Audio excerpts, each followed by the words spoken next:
খোয়াই থানার অন্তর্গত মহাদেব টিলা এলাকা এক যুবকের ঝুলন্ত দেহ উদ্ধারের ঘটনা এলাকা জুড়ে শোকের ছায়া নেমে এসেছে। মৃত যুবকের নাম শ্যামল দাস। পরিবারের সদস্যের দাবি, দীর্ঘদিন ধরে সাংসারিক অশান্তির কারণে তিনি মানসিকভাবে চাপে ছিলেন। সেই কারণে তিনি নিজের বাড়িতে ফাঁস দিয়ে আত্মহত্যা করেছেন বলে তাদের প্রাথমিক ধারণা।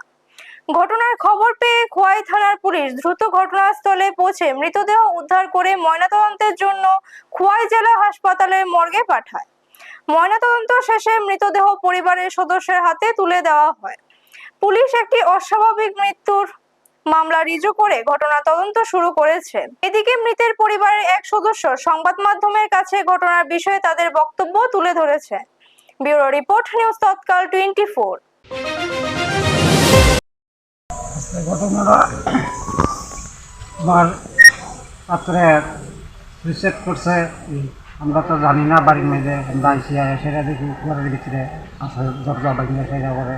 আরে নাম কি তার? নাম হচ্ছে লাসের নামই শ্যামল দাস। বাড়ি বাড়ি হলো মজের টিলা। কি করে তিনি? বাঁশ লাকড়ি এগুলি বিক্রি করে।